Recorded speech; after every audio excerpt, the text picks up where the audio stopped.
أعوذ بالله من الشيطان الرجيم بسم الله الرحمن الرحيم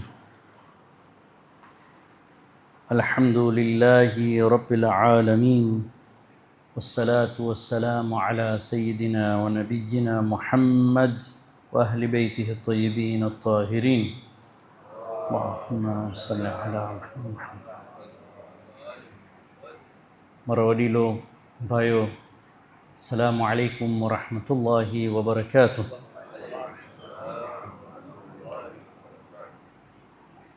આજથી 2 અઠવાડિયા પહેલાં મુલ્લા મોહમ્મદભાઈ રાવજી અહીંયા જે સ્પીચ આપ્યા હતા કર્ઝ ઉપર, ડેથ ઉપર, અને એનું જેટલું અહેમિયત દેવામાં આવ્યું છે ઇસ્લામમાં કે તમારો પર જો કર્ઝ હોય તમે જલ્દ અઝ જલ્દ એને ઝુકાવી લ્યો. અને ઘણા હદીથો આપ્યા હતા કે કેટલું ઇસ્લામ ભાર આપે છે.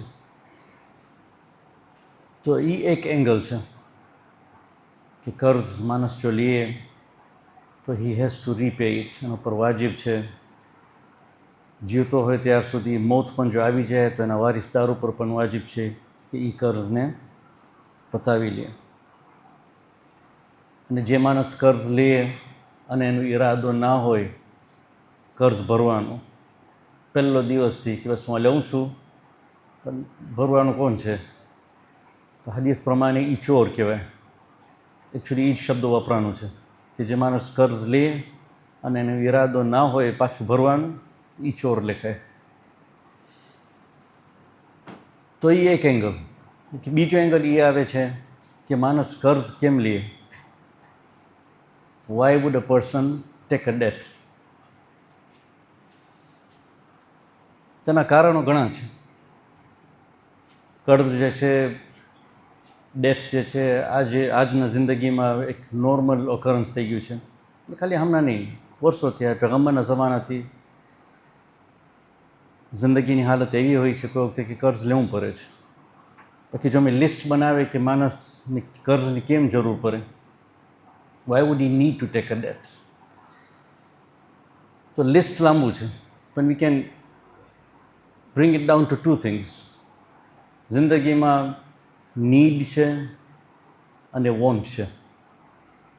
નીડ એટલે જરૂરિયાત હોય, વોન્ટ એટલે તમા હોય.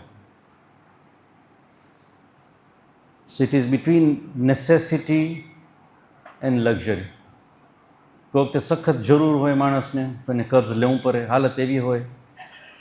પણ કોઈ વખતે એને તમન્ના હોય ખાલી કે ના, મારી જે જરૂરિયાત છે હું બધી પૂરી કરી લીધો છે, પણ મને તમન્ના છે કે હું અહીંયા પહોંચું, તો એ કારણે કર્ઝ લેશે. તો નીડ વર્સિસ વોન્ટ. એક માણસ એ છે કે જો કર્ઝ નહીં લે તો જિંદગીમાં બહુ સખ્તીમાં આવી જશે, he is really going to સફર.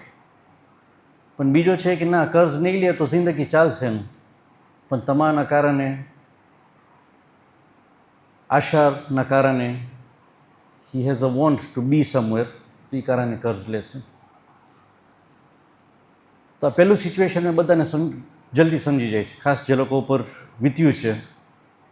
બીમારી આવી જાય, ઓચિંતાનો બીમારી આવી જાય. આજકાલ હેલ્થ કેર સસ્તું નથી. હાર્ટ પ્રોબ્લેમ થઈ જાય, કેન્સર થઈ જાય, ઇઝીલી $15,000, $20,000, $30,000 આમ નીકળી જાય. માણસ શક્તિમાં હોય અને એના ઉપર જો આ બીમારી આવી ગયું, કાં તો એક્સિડન્ટ, રસ્તામાં ચાલતા ચાલતા ગાડી સાથે કે બોર્ડર સાથે ઠોકાઈ ગયો, હી સિચ્યુએશન ઇઝ નોટ ગુડ, પણ હવે હોસ્પિટલમાં જવું પડે, તો ઓચિંતાનું એને કર્ઝ લેવું પડે કે ફેમિલીને કર્ઝ લેવું પડે આ તકલીફ દૂર કરવા વાસ્તે. તો એ સમજમાં આવી જાય છે. પણ આ બીજું જે કેટેગરી છે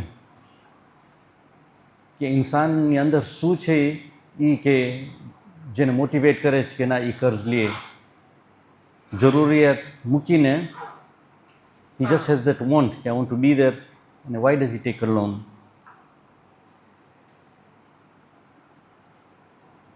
તો એક બાજુથી તમે ઘણા કહેશે કે ના, ઇસ્લામમાં કર્ઝ નહીં લ્યો તમે, ઇટ ડઝ નોટ રેકમેન્ડ. ના, એ સાચું નથી. Islam also wants you to live comfortably. ઇસ્લામમાં આરામથી રહેવાનું કાંઈ મનાઈ નથી. હરેક માણસનો હક છે કે આરામથી જીવે. અને Islam wants you to grow. તમે જોશો એમ્પ્લોયમેન્ટમાં self employment is more recommended than employment. નોકરી કરવા કરતાં જો તમારું પોતાનું બિઝનેસ હોય તો ઇસ્લામ રેકમેન્ડ છે. તો કોઈ વખતે પોતાના બિઝનેસ વાસ્તે લોન લેવાની જરૂર હોય છે. અને દુનિયાના કાયદા પ્રમાણે કહે છે the day you stop growing is the day you start dying. તમારું બિઝનેસ હોય કે જિંદગીમાં તમારું કાંઈ વેન્ચર હોય, the day you stop growing is the day you start dying. તો કોઈ વખતે ગ્રોથ વાસ્તે કેપિટલ ઇન્જેક્શનની જરૂર હોય છે, એની વાસ્તે માણસને કર્જ લેવું પડે છે. પણ માણસ કેમ કર્જ લે? બહુ ઇન્ટરેસ્ટિંગ છે. શર્મીન કમરુદ્દીન, તમે વેબસાઇટ, તમે ઇન્ટરનેટમાં જાશો તો ઘણા વેબસાઇટ છે, સાયન્ટિફિક રિસર્ચ છે. The psychology of date. Psychology શું હોય છે, ઇન્સાનના મગજમાં શું ચાલતું હોય છે જ્યારે એને એમ થાય કે ના હું એક કરજો લઉં. The psychology of date. તો ઘણા સાયન્ટિફિક પેપર્સ છે, બહુ કોમ્પ્લિકેટેડ થઈ જાય. પણ આ શર્મીન કમરુદ્દીન એક સાયકોલોજી ગ્રેજ્યુએટ છે અને she is a behavioural finance writer. Finance behaviour માણસોનું જેવું હોય એ પ્રમાણે એ લખે છે. પાકિસ્તાની છે શર્મીન કમરુદ્દીન. તો એના પોતાના જિંદગીના એક્સપિરિયન્સ પ્રમાણે અને ફેમિલી મેમ્બર્સને જોવાથી કે કેમ એ લોકો કર્જ લીધા અને કર્જ ના આપી શકે એ પ્રમાણે આર્ટિકલ લખી છે. એ કહે છે હેડિંગ છે આર્ટિકલનું, the psychology of debt, why we borrow more than we can afford. અમારો આવક આટલું હોય, અમારી પહોંચ આટલી હોય, પણ અમે કરજો આટલું મોટું લેશું. Why do we borrow more than we can afford? What is the psychology of debt? કે we take a loan thinking that we will pay back, then we will fail. અમે જ્યારે લેતા હોય છે કરજો કે ના અમે આપી દઈશું, પણ થોડુંક ટાઈમમાં હાલત સારું નથી હોતું. તો એ કહે છે we start blaming our character, કે ના આ મારું કેરેક્ટર, હું સારો માણસ નથી એટલે વાસ્તે હું નથી આપી શકતો. ના, તો એ કહે છે it's your psychology that you should be blaming. Anyways, તો એ 3 કારણ આપે છે. ઇન્સાનનું કંઈક સાયકોલોજી 3 ચીજ હોય છે. એક છે ઓપ્ટિમિઝમ બાયસ, એને કહે છે ઓપ્ટિમિઝમ બાયસ. આ શું હોય છે? દુનિયામાં એ કહે છે કે માણસની જિંદગીમાં પોઝિટિવ ઇવેન્ટ્સ હોય છે અને નેગેટિવ ઇવેન્ટ્સ હોય છે. તો positive and negative events. So they over estimate positive events and they underestimate negative events. તો એ સપનાની જિંદગીમાં જીવવા માંડે કે ના હું હમણાં કરજો લઉં છું, મારું આમ થશે અને મારું બિઝનેસ વધશે અને મારી આવક આટલી થશે. And he becomes over confident, he over estimates કે જિંદગી હમણાં જેવું છે એ એવું જ રહેશે. He takes a loan based on his future self. સપનાને જિંદગીમાં બેસીને કરજો લેશે. અને he under estimates the negative aspects of life. એ નહીં બીમારી વિચારશે, ના સર્કમસ્ટાન્સીસ વિચારશે, ના પોતાનું ઇલ્મ વિચારશે કે ના મારામાં એટલી બધી તાકાત નથી આટલું બધું કરવાનું. he can say my future self will be more capable, will be more disciplined and more financially stable than my present self. કે હું આ પૈસો લઈ લઈશ, એનાથી મારામાં કેપેબિલિટીઝ વધી જશે તો હું આરામથી આપી દઈશ. અને એક વખત મારું કેપિટલ વધશે અને મારું આવક વધશે તો પછી મારી વાસ્તે સાવ આસાન થઈ જશે આ કરજો આપવાનું. And he underestimates the future. તો ઓપ્ટિમિઝમ બાયસ પહેલું. બીજું છે પ્રેઝન્ટ બાયસ. પ્રેઝન્ટ બાયસ એટલે શું? કે હમણાંની ખુશી ચાખી લઉં, આગળ જતાં શું થશે જોઈ જશે. હમણાંની જે મજા છે એને ચાખી લઉં, આગળ કોણ જોયું છે? તો $1,00,000નો જો એ કરજો લઈએ, એ $1,00,000 એના બેંક બેલેન્સમાં આવી જાય અને એને દેખાય કે $1,00,000 છે, એ ખુશી જે છે ને એ કે I have the financial capability now. તો કે હમણાં મજા ચાખી લઉં, આગળ જતાં જોવાઈ જશે, દેખા જાયગા. Present bias. So they prefer immediate gratification rather than future rewards. સબર ઓછું હોય છે કે ના મને મજા હમણાં જ ચાખવું છે. ખુદા કુરાનમાં સૂરે क़િયામામાં કહે છે, અઉઝુ બિલ્લાહિ મિનશ શૈતાનિર રજીમ, કલ્લા બલ તુહિબ્બૂનલ આજિલા. No, indeed, you love ajila. Al ajal, al ajal. ઇન્સાનને હમણાંનું બહુ ગમે છે. He loves this transitory world. وَتَذَرُونَ الْآخِرَةَ. And he forsakes his hereafter. હમણાંની જે મજા છે ઇન્સાનને એ ગમે છે. تُحِبُّونَ الْآجِلَةَ. આ હ્યુમન સાયકોલોજી છે. وَتَذَرُونَ અને ધરાવ આખિરા. પછી શું થશે દેખા જાય. It's called present bias. તો પહેલું ઓપ્ટિમિઝમ બાયસ, બીજું પ્રેઝન્ટ બાયસ. આ બીજું કારણ. This is human psychology. ત્રીજું સોશિયલ પ્રેશર. એ જે માહોલમાં રહેતો હોય એ માહોલમાં જે શાદીઓ થાય, જન્મ થાય, માણસો જે પહેરતા હોય, જે ફોન્સ ઉપાડીને ફરતા હોય, જે ગાડીઓમાં ફરતા હોય, એ પ્રમાણે એને મન થાય કે મને પણ આના જેવું જ જીવવું છે. એના ઉપર સોશિયલ પ્રેશર આવી જાય. ખાસ શાદીનો મોકો. શાદીના મોકામાં એને થાય કે બધા આવી કામ કરે છે તો હું પણ કરી લઉં, પણ પૈસો નથી મારી પાસે, ના કરી લઉં. એ એક શાદીના કારણે જિંદગીભર કરજામાં ચાલ્યો જાય માણસ. Social pressure. તો આ ત્રણ ચીજો અમે સમજ્યા હોય તો માણસને કરજો લેવા પહેલાં he has to understand himself કે શું મારી આશાઓ બહુ મોટી નથી. Don't I have an optimism bias. એક બીજું કે શું આના વગર રહી શકીશું? શું એવું છે કે મને ખાલી ખુશી ખપે છે અમને? I just want to be there. અને ત્રીજું કે શું મારો પર સોશિયલ પ્રેશર છે કે નહીં? અને કહું તે ત્રણે ત્રણ સાથે આવે છે. માણસમાં ઓપ્ટિમિઝમ હોય છે, એને ખુશીએ ખપતી હોય છે, અને સોશિયલ પ્રેશર હોય છે. એ કારણે એ કરજાના આ ખાડામાં ડૂબી જાય છે. તો આ સાયકોલોજી સમજીને હવે બે સિસ્ટમ્સ આવે છે દુનિયામાં. એક સિસ્ટમ છે કે છે કે હવે અમે ઇન્સાનને સમજી લીધા છે તો હાલો અમે એને એક્સપ્લોઇટ કરે. ઇન્સાનમાં આ ખાસિયત છે કે એ આગળ નથી જોતો, એ હમણાંનું જોશે. ને બીજું એને ખુશી બહુ ગમે છે, હી લવ્સ હિઝ ડિઝાયર્સ, તો અમે એને એક્સપ્લોઇટ કરે. ત્રીજું અમે સોશિયલ માહોલ એવું બનાવે કે એના ઉપર પ્રેશર આવી જાય. સો એક આખું સિસ્ટમ છે, ધી કેપિટલિસ્ટ સિસ્ટમ. સઈદ દરૂસ કહે છે ઉબેપારી સિસ્ટમ યા ઉબેપારી. The capitalist system, the oppressive system.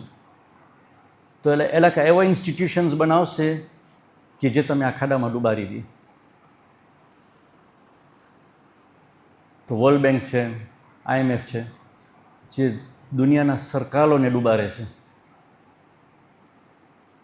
મરહૂમ માલિમ Ahmad Saif, માલિમ Saif જે હતા ઝંઝીબારના ઓપોઝિશન લીડર જે હતા, એના ઇલેક્શન કેમ્પેઇનમાં જ્યારે કેમ્પેઇન કરતા હતા ત્યારે કાફનું હતું કે ઝાંઝીબાર ટુ ટાઇફાનિયા ઇવે કમા દુબઈ. સો હી ટુક દુબઈ ટુ બી અ રોલ મોડલ કે અમે ઝાંઝીબાર જે છે દુબઈ જેવું કરવું છે. દુનિયાભર માણસો પૈસો ભેગું કરીને ઝાંઝીબાર આવે છે હોલિડે વાસ્તે, કારણ કે એ દુબઈ જેવું નથી. Zanzibar has is on character. માણસો આવે છે ઓલા નાના નાના ઘડીઓમાં ચાલવાનું, દરિયા ઉપર બેસવાનું, વિલેજીસ સાથે બેસવાનું, આખી જિંદગીની સેવિંગ લઈને એટલે હોલિડે વાસ્તે આવે છે, કારણ કે ઝાંઝીબાર દુબઈ નથી. પણ આ સરકારનો મોટો કે મને ઝાંઝીબાર જે છે દુબઈ જેવું બનાવવું છે, કારણ કે this pressure on him. Dubai જેવું બનાવવું હોય તો શું કરવાનું? વર્લ્ડ બેંક પાસેથી લોન લેવું, IMF પાસેથી લોન લેવું. ટર્મિનોલોજી છે ફર્સ્ટ વર્લ્ડ ને થર્ડ વર્લ્ડ. આ સઈદ દરૂસના શબ્દ છે. જાણી જોઈને કંઈ કહેશે ફર્સ્ટ વર્લ્ડ ને થર્ડ વર્લ્ડ. અમે ફર્સ્ટ વર્લ્ડમાં છે, તમે થર્ડ વર્લ્ડ છો. તમે જો અમારા જેવા થાવું હોય તો કરજો લ્યો. સરકારવાળા કરજો લે, and eventually it's the taxpayer who pays it. પણ ઇન્ડિવિજ્યુઅલી પણ બેન્કિંગ સિસ્ટમ જે છે આંદોલન મોર્ગેજ સિસ્ટમ અહીંયા ચાલુ થઈ ગયું છે પણ ઓછું છે. વેસ્ટર્ન કન્ટ્રીઝમાં ઇટ્સ વેરી પ્રેવલન્ટ. તમે કામ મળે, તમારું પહેલું સેલરી આવે, બેંકવાળા ઊભા રહી જશે. મારો દોસ્તાર છે, એ ગ્રેજ્યુએટ થયો, એ મને પોતે કહે છે હું ગ્રેજ્યુએટ થયો, મારું માસ્ટર્સ કર્યો. એ કે બેંકવાળા આવીને મને કે $1 મિલિયન લે, તારું ઘર લે, તારું પોતાનું પ્રેક્ટિસ લે, તારી ગાડી લઈ લે. તો એ કે ડે 1 હું કામમાં ગયો, મારો પણ $1 મિલિયન કરજો હતો. સો દે આર ધેર, તમે આ ટ્રેપમાં નાખશો. બીજું ક્રેડિટ કાર્ડ. આ ક્રેડિટ કાર્ડ સિસ્ટમ જે છે માણસો સમજતા નથી, પણ આખું હ્યુમન સાયકોલોજી ઉપર છે. ઓપ્ટિમિઝમ, આ પ્રેઝન્ટ બાયસ. ઇન્સાનને તમે કહે કે તમે કહો કે તું પૈસાથી લે કાંઈ, અને બીજી બાજુ એને કહે ના તું કરજો, તું આપણા લઈ લે, ખાલી કાર્ડ સ્વાઇપ કર, તારો કાંઈ પૈસો નહીં નીકળે, પછી તે આપજે. You pay me end of the month. ના, you don't pay me end of the month. તું ખાલી 5% આપ મને. End of the month you just pay me 5%. ઇન્સાન લલચાઈ જાય. એ કહે છે, એક આખું ડોક્યુમેન્ટરી છે 2016માં, the secret history of credit cards. કલાકનું ડોક્યુમેન્ટરી છે, the secret history of credit cards. કે સાયકોલોજી કેવી રીતે એલાકા બેંક મેનેજર્સ વાપરે છે જેથી એલાકાને કસ્ટમર્સ મળે ક્રેડિટ કાર્ડ વાસ્તે. જે કહે છે યુએસમાં એ વખતમાં 140 મિલિયન ક્રેડિટ કાર્ડ યુઝર્સ હતા. એ 140 મિલિયનમાંથી 55 million would pay on time. મહિનાની આખરી જે એલાકાનું ક્રેડિટ હોય એ એલાકા સેટલ કરી નાખે. અને બેંકવાળા કહે અમે આ ગ્રાહક ખપતા જ નથી, આ જે એન્ડ ઓફ ધ મંથના જે પોતાનું કરજો પૂરું કરે છે અમે ગમતા જ નથી, we don't want to concentrate on ધેમ. પણ બીજા જે 90 મિલિયન છે હુ ડિફોલ્ટ, મહિનાની આખરી એલાકા સેટલ નહીં કરે, they will pay the minimum 5%. પછી બેંક મેનેજર કહે કે ના આ 5% જે છે ને એ એલાકાને થોડુંક ડરાવે છે, તો અમે 5%થી 2% કરી નાખીએ. તો end of the month you just pay 2%. તો કે એમાં એલાકાની ગ્રાહકી વધી જાય. ઇન્સાન માણસ હમણાં સુધી 5% આપતો હતો at the end of the month, હવે 2% કરી નાખ્યા. ખુશી લઈ લ્યો પછી જોઈ જશે. Present bias. ને પછી એનું ઇન્ટરેસ્ટ રેટ, તો જ્યારે તમે કાર્ડ આપશે ત્યારે તમે કહેશે 8% છે ઇન્ટરેસ્ટ, 8% ઇન્ટરેસ્ટ. પણ લોઝ જે છે ક્રેડિટ કાર્ડ સાથે પોસ્ટમાં જ્યારે આવે છે ત્યારે ઇન્સ્ટ્રક્શન મેન્યુઅલ હોય છે, એગ્રીમેન્ટ હોય છે. એ એગ્રીમેન્ટ એલાકા જાણી જોઈને નાના અક્ષરમાં લખશે, બહુ જ નાના અક્ષરમાં. આખું કાગળિયો ભરી લેશે. કોને ટાઈમ છે આખું વાંચવાનું? એક. અને જો તમે વાંચો તમારા રીડિંગ ક્લાસીસ સાથે તો પણ તમે સમજ નહીં પડે, કારણ કે શબ્દ જે વાપરે છે, લેંગ્વેજ જે વાપરશે, it is a lawyer's language. તમે સમજ નહીં પડે એમાં શું લખેલું હોય છે. એ કહે છે ધ ડે યુ ડિફોલ્ટ, જે દિવસ તમે તમારો કરજો નહીં આપી શકો, 15 દિવસમાં we will change the interest rate from 8% to 28%. ઇસ્લામમાં કહેવામાં આવે છે જ્યારે તમે કરજો લ્યો, કુરાનમાં સૌથી લાંબી જે આયત છે એ એગ્રીમેન્ટ ઉપર છે કે when you taking a loan you should write it. અને લોનમાં એગ્રીમેન્ટ હોય છે કે જે માણસ પૈસો આપે છે અને જે માણસ પૈસો લે છે, that agreement is written in stone, you can't change it. એલાકા they change the goal post. અમે નાનપણમાં જ્યારે ફૂટબોલ રમતા હોય છે, ગોલ પોસ્ટ નથી તો ચપ્પલ રાખે ને ચપ્પલના 2 સ્ટેપ હોય, પણ જ્યારે સામેવાળો જોતો ના હોય તમે જઈને એક ચપ્પલ ખસારી લો એમ, તો એનું ગોલ વધારે મોટું થઈ જાય. You shift the goal post. તો જ્યારે ડિફોલ્ટ થાય 8%થી 28% ઇન્ટરેસ્ટ, અને એના ઉપર પેનલ્ટી, કમ્પાઉન્ડ ઇન્ટરેસ્ટ. તમે જે નથી ભરી શક્યા કરજો એના ઉપર કમ્પાઉન્ડ ઇન્ટરેસ્ટ, અને માનસિક કર્જામાં ડૂબી જાય. પછી એને લાગે કે ના બસ હવે નથી અપાતું મારાથી, તો એક બીજું ક્રેડિટ કાર્ડ કંપની આવશે. They are all linked, behind the scenes they are all linked. બીજી ક્રેડિટ કાર્ડ કંપની આવશે, એ તમે કહેશે કે તમે મારું ક્રેડિટ કાર્ડ લ્યો, I will pay of your date. તારું જે ઓલા ક્રેડિટ કાર્ડ સાથે જે તારો કરજો છે, ઓલા બેંક સાથે કરજો છે, હું આપી દઈશ, તો આ કાર્ડ લે. માણસને બહુ મજા આવી જાય. પોતું હિબ્બુનલ આજલ. This is playing around with human psychology. So he pays off one debt, ને આ બાજુ એનું કરજો વધી જાય, ને એ ડૂબતો જાય કરજામાં. So this is a system that has been created understanding the human psychology. You catch an average debt that every household in the US carries is $8,000. હર એક ઘર યુએસમાં 2016ની વાત છે, has a debt, credit card debt of $8,000. હર એક ઘર ઉપર $8,000નું કરજો હોય જ છે. They have not been able to pay, or they are not paying in time. એક યહૂદીનો પ્રોગ્રામ જોતો હતો, જુવિશ મની મેટર્સ છે એનું નામ. જુવિશ રબાઈ જે છે અને ફાઇનાન્શિયલ એક્સપર્ટ છે વોલ સ્ટ્રીટમાં. એ કહે છે કે હું મારી ઘરવાળીને કીધું અમે ક્રેડિટ કાર્ડ લઈએ છીએ, બાકી જ્યારે એવો દિવસ આવશે કે અમે મહિનાની આખરે અમે we won't be able to pay back our credit, we will give up our credit, will give up our credit card. આ ઇલાકાનો રૂલ હતો કે અમે ક્રેડિટ કાર્ડ લઈએ છીએ, પણ જો અમે મહિનાની આખરી જો અમે કરજો પૂરું નહીં કરી શકશું, if you don't pay back the credit, we are going to give up our credit card. You have to be disciplined. સહુલિયત છે બેશક, but you have to be discipline. પછી કોપો કોસીમ, હમણાં તમે જોશો આ ગેમ્બલિંગમાં કે તમારું ક્રેડિટ પતી જાય કે ટેક કોપો, મેક ઇટ ઇઝી. આ સિસ્ટમ છે. માઇક્રો ફાઇનાન્સ એ કંઈ થયું કે માણસોનું જ્યારે મોટું કરજો તમે કહેશો તો એ કંઈ નહીં લે, નાનું નાનું કરજો આપો. મોહમ્મદ યુનુસ એને નોબેલ પ્રાઇઝ મળ્યું, જેમણે બાંગ્લાદેશનો પ્રેસિડન્ટ છે, પણ એ કોન્સેપ્ટને લઈને they taken it to another level now, they made it exploitative. પછી ગેમ્બલિંગ છે. તો આ એક સિસ્ટમ થયું, હ્યુમન સાયકોલોજીને સમજીને દે સ્ટાર્ટેડ એક્સપ્લોઇટિંગ. અને બીજી બાજુથી ખુદાનું સિસ્ટમ છે. ખુદા શું કહે છે? અઉઝુ બિલ્લાહિ મિનશ શૈતાનિર રજીમ, સૂરા નિસાની આયત છે. યુરીદુલ્લાહુ અન યુખફિફા અનકુમ. અલ્લાહ ડિઝાયર્સ ટુ લાઇટન યોર બર્ડન. ખુદાને તમારું બોજ ઓછું કરવું છે, વધારવું નથી. યુરીદુલ્લાહુ અન યુખફિફા અનકુમ વ ખુલિકલ ઇન્સાનુ દઈફા. જે અમે ખલ્ક કર્યું છે એ અમે ઇન્સ્ટ્રક્શન મેન્યુઅલમાં કહે છે કે યુ બીન મેડ વીક. એ ઇન્સાન તું સમજ પોતાને. For man was created weak. માહ મુબારક રમદાનની જે દુઆ છે અમે શું કહી છે? અલ્લાહ મગદી દૈના કુલ્લી મદીન. આનું જે કોમેન્ટ્રી છે શેખ મોહમ્મદ ખલફાન કુમના જે છે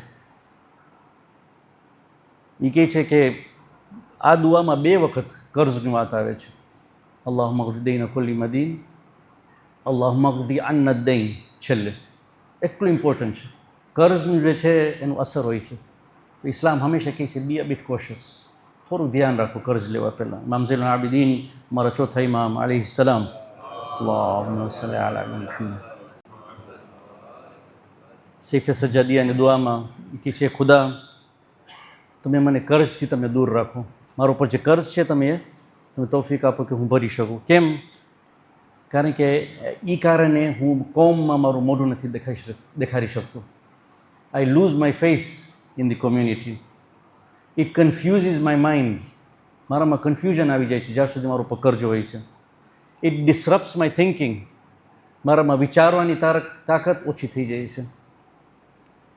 it prolongs my occupation with attending to it. હું જિંદગીમાં બીજું કાંઈ નથી કરી શકતો સિવાય આ કર્જ. પછી કહે છે કે Allah save me from worry and thought about debt. Save me from the distraction and sleeplessness. મારું નિંદર ઉડી જાય છે કર્જના કારણે. પછી કહે છે આ દુનિયામાં મારી પાસે જલાલત છે અને આખિરતમાં પણ મારી પાસે જલાલત થશે આ કર્જ. અમારા પૈગંબર હઝરત મુહમ્મદ મુસ્તફા સલ્લલ્લાહુ અલૈહિ વસલ્લમ, અલ્લાહુમ્મા સલ્લી અલા મુહમ્મદ, એ કહે છે ઇય્યાકુમ વદ્દૈન, બીવેર ઓફ ડેટ. કર્જાનું તમે ધ્યાન રાખો. ફઇન્નહુ હમ્મુમ બિલ્લૈલ વધુલ્લુમ બિન્નહાર. For surely it causes grief during the day. દિવસના ભાગમાં તમારી વાસ્તે ગમનું કારણ થશે અને રાતના દિવસના ભાગમાં તમારી વાસ્તે જલાલતનું કારણ થશે અને રાતના તમારી વાસ્તે ગમનું કારણ થશે. કર્જ. અમારા પહેલા ઇમામ અલી ઇબ્ન અબી તાલિબ અલૈહિ સલામ, અલ્લાહુમ્મા સલ્લી અલા મુહમ્મદ, એ કહે છે કથરતુ દૈન તુસય્યિરુ સાદિકુ કાદિબન વલ મુંજિઝ મુખલિફન. એ કહે છે કર્જ જે છે એ એક સાચા માણસને જૂઠું બનાવી લે છે. એને સાચો બોલવાની આદત હતી, પણ જ્યારથી કર્જ લીધો છે ત્યારથી જૂઠું બોલો શીખી ગયો છે. કારણ કે હવે ખૂના ખાંચા ગોતશે અને જો એના જેની પાસેથી કર્જ લીધો છે એને મળશે તો જૂઠું બોલશે. It changes a truthful person into a liar, and it changes an achiever into an unreliable person. આ માણસ સક્સેસફુલ હતો પણ હવે અનરિલાયબલ થઈ ગયો છે. અમારા છઠ્ઠા ઇમામ સાદિક અલૈહિ સલામ, અલ્લાહુમ્મા સલ્લી અલા મુહમ્મદ, કહે છે ખફિફુ દૈન ફઇન્ન ફી ખિફ્ફતિ દૈન ઝિયાદત અલ-ઉમ્ર. ઇમામ કહે છે તમારા કરજા તમે ઓછા રાખો જિંદગીમાં. કેમ? કારણ કે જેના કરજા ઓછા હશે એની જિંદગી વધશે. વધારે જો જીવવું હોય, કોઈ છે જેને જીવવું નથી અહીંયા, કે કરજા ઓછા કરો જિંદગીમાં. તો હવે ઇસ્લામને ગ્રોથ ખપે છે, પણ એ કહે છે તમે થોડુંક પોતાને સુધારો કરજો લેવા પહેલાં. પણ હવે સવાલ એ આવે છે મારા માથા ઉપર કર્જ છે, કર્જ લઈ લીધો, હવે શું કરું? હવે આપવાનું છે, કેવી રીતે હું આપું? પહેલું મગજમાં એ જ આવશે કે કાશ આજે જેની પાસે હું કર્જ લીધો છે મને માફ કરી દે. માણસ હંમેશા શોર્ટકટ ગોતતો, he is looking for the immediate pleasure. આ કાશ અમારો આ માણસ બસ વિચારે મારું કર્જ માફ કરી લે. ના, that is the easy way out. જો તમે સાચે જિંદગીમાં તમે ગ્રોથ ખપતું હોય તો કર્જ આપો. It's a spiritual gym. માણસોને લાગે કે કર્જ લેવું ખુશી છે. સ્વહિલીમાં કહે છે કુકોપા હારુસી કુલીપા મટાંગા. જ્યારે કર્જ લેતા હોય ત્યારે શાદી હોય છે, પણ જ્યારે પાછું આપવાનું હોય છે ત્યારે સોગ હોય છે, સોગનો મોકો હોય છે. હું તમે એક્સપિરિયન્સ પ્રમાણે કહું, કોઈ સાચું મોમેન્ટ હું નથી, સાચું મોમેન્ટ નથી, પણ માણસ જો કર્જ સમજ્યો હોય તો એની વાસ્તે કુકોપાની મટાંગા. જ્યારે કર્જ લેવાનું આવશે એ બહુ ભારે દિલથી લેશે. ના કુલીપાની હારું છે. એ જે ફિલિંગ આવે છે જ્યારે તમે કર્જ પતાવશો તમારું, દેટ લાસ્ટ ઇન્સ્ટોલમેન્ટ, એ જે ખુશી જે છે એ કર્જ લેવા કરતાં 100 ગણું વધારે હોય છે. કર્જ અદા કરવું ઇબાદત છે. એની જે ખુશી આવે છે, the day you pay your last instalment, that happiness is unparalleled. માણસ જ્યારે ડેટ ફ્રી થઈ જાય છે.